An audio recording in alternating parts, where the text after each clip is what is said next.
alimtolea kondoo. Kama Mungu alikuwa anataka damu ya mwanadamu, si angekubali Abrahamu amue?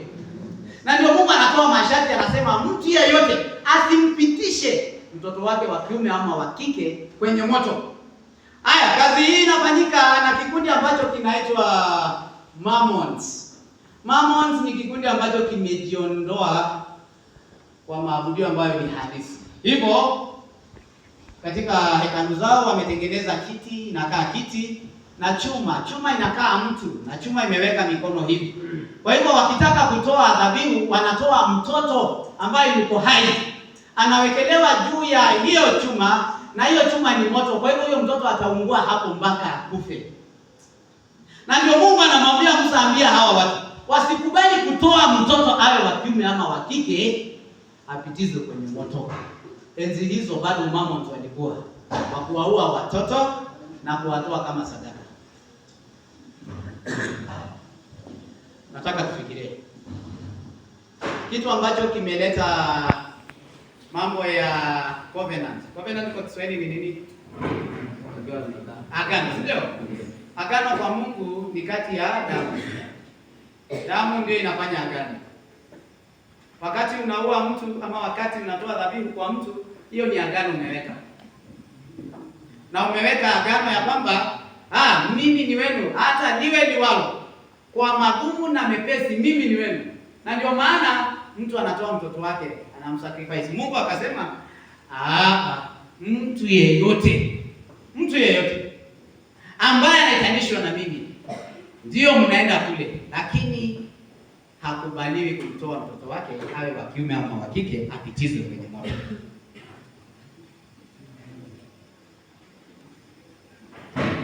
Na kupitizwa kwa mnyamoto inaangazia haya. Ni tabia ya taifa fulani, na ambayo walikuwa wanaenda kukaa karibu na wao. Hii haikuwa ya Waisraeli. Hili sio ya Wakristo. Ni ya watu wenye tabia fulani, kabila fulani, watu ambao wanaabudu miungu fulani. Kwa hivyo mambo mengi ambayo yanafanyika katika maisha ya kisasa ni vitu za kuiga, sio zile tulikuwa nazo. Na Yesu asifiwe. Sio zile tulikuwa nazo.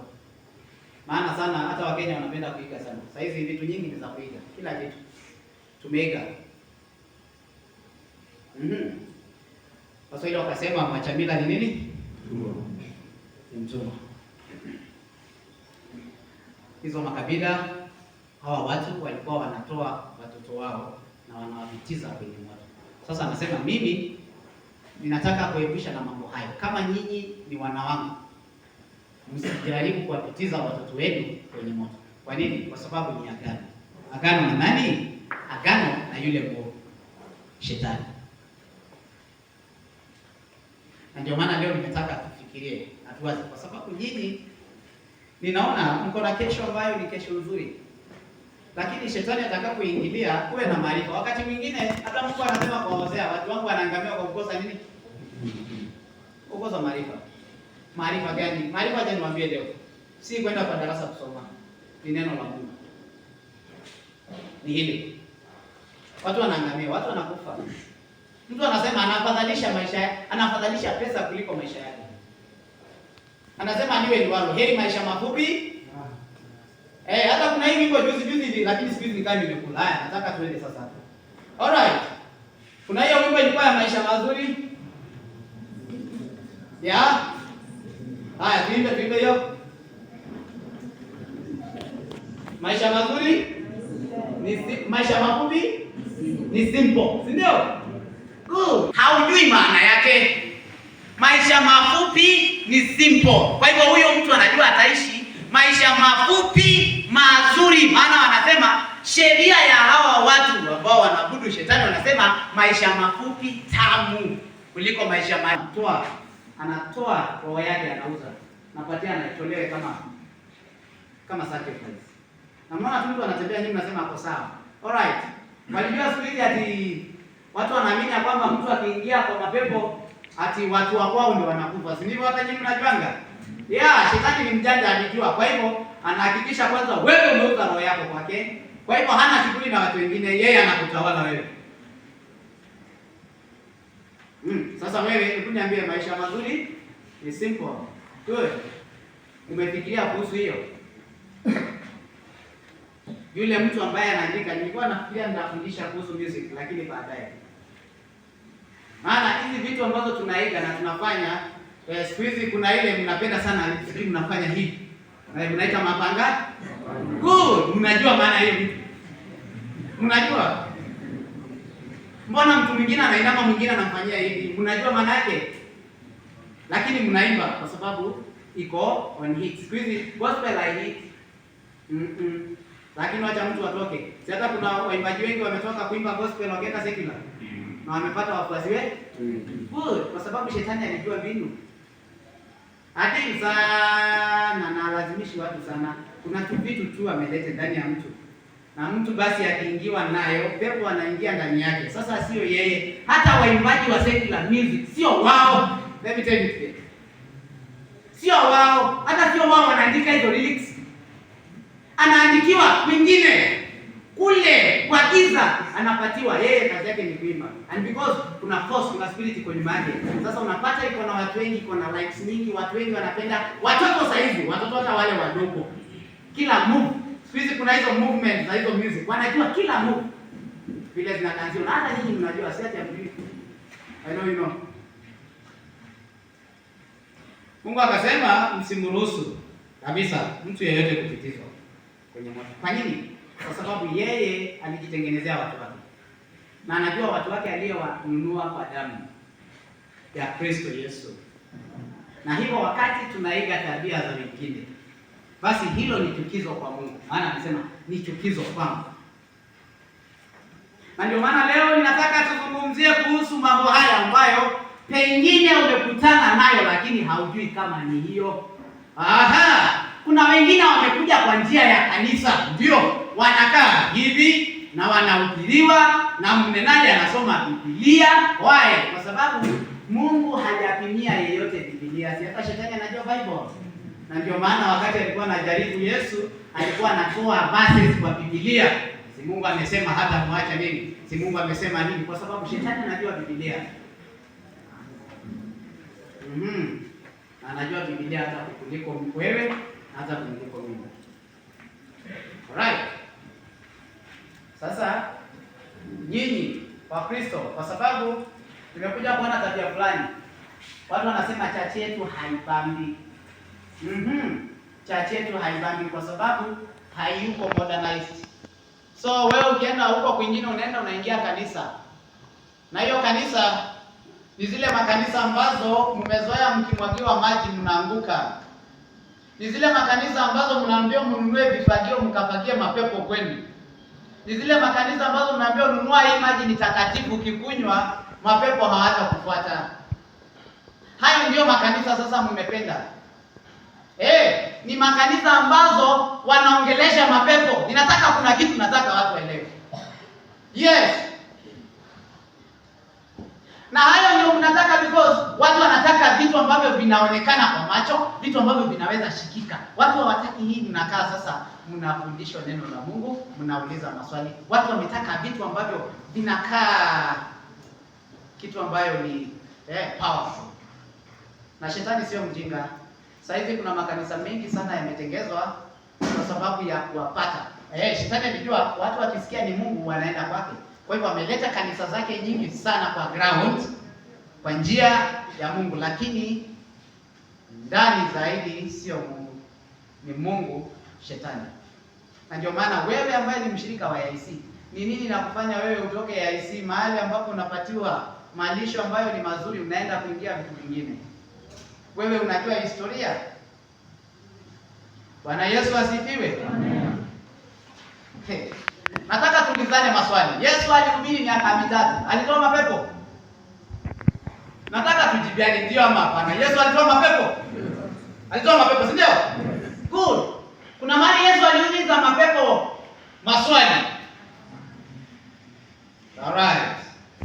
Kuna mahali moja ambapo shetani alikuta jamaa amepatwa na mapepo wengi sana. Na ndio maana yule pepo akakimbia akapiga magoti mbele ya Yesu. na akasema mwana wa Adamu una nini nami? Ndio maana Yesu akauliza unaitwa nani? Akasema je, naitwa Jeshi, si ndio? Yeah. Sasa makanisani kwetu imekuwa sasa pepo anaongeleshwa. Unaitwa nani? Umetoka wapi? Umetumwa na nani? Mnadhani shetani ni mjinga? Si mjinga. Kazi ya shetani ni tatu: kuiba, kuua na kuangamiza. Anajua. Hivyo yule mtu ambaye anatolewa mapepo sio yeye, ni pepo anaongea. Kwa hivyo tayari yeye akose kujiombea wakati ya uhai, wakati amekufa umewe na wengine. Do you know that?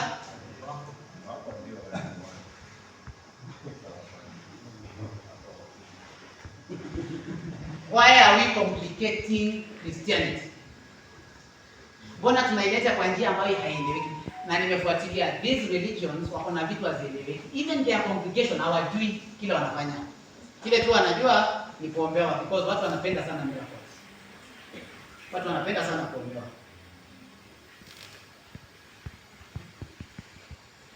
God is good. These are the things ambazo zina happen. Wewe umeenda university, umeambiwa na rafiki yako twende kwa church yetu. Hiyo church yao si kama hii. Na kwa sababu once ukijiingiza mahali, now you're spiritually connected. Hata ukikuja hapo unakaa complicated. Wewe ni yule chairman, wewe ni yule treasurer, wewe ni yule secretary, praise and worship leader. Lakini vitu zingine zinaanza kuchange. Kwa nini? Sio wewe mbaya. Lakini ni vile vitu ambazo ulijihusisha nazo. Ni mahali wewe uliingia ila wewe mwenyewe kuelewa.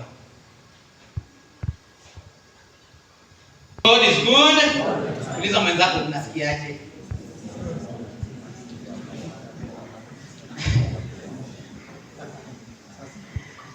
Leviticus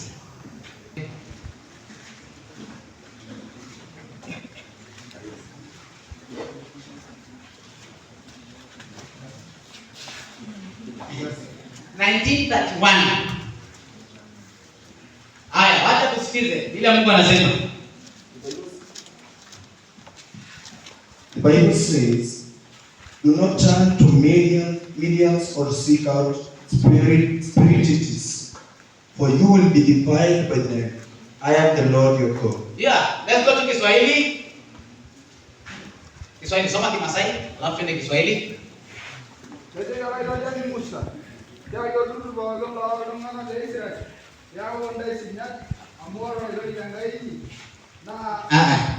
Nene.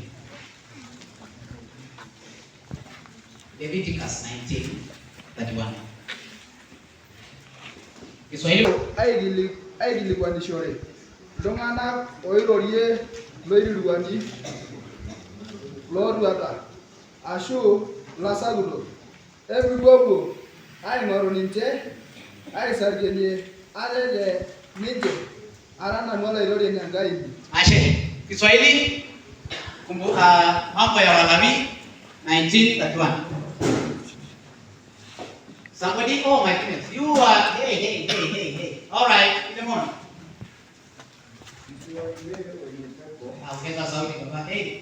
Msiwaendee wenye pepo wala wachawi, msiwatafute ili kujua unajisi na wao. Siku moja, kwa sababu ya mambo ambayo yalimhusu sana na yalihusu nchi ambayo yeye anaitawala, akaamua leo mimi mwenyewe nitaenda kwa mchawi, na ambaye alikuwa mchawi mwanamke. Na wakati huo mtumishi wa Mungu alikuwa anaitwa Samueli, alikuwa ameshakufa. Na akaenda kwake akamwambia, ninaomba uniamshie Samueli ili nimuulize mambo yangu yako vipi. Nataka uniamshie Samueli. Samueli amekufa. Samueli haishi tena. Lakini yeye aliamua basi na kwenda kwa Mungu, yeye akaamua kwenda kwa mchawi. Na yule mchawi akafanya vile, na wakaongea na Sauli.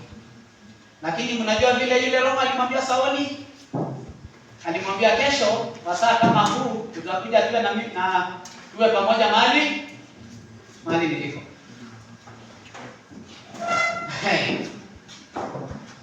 Siku hizi watu hawatafuti Mungu, hawajibu maombi yao.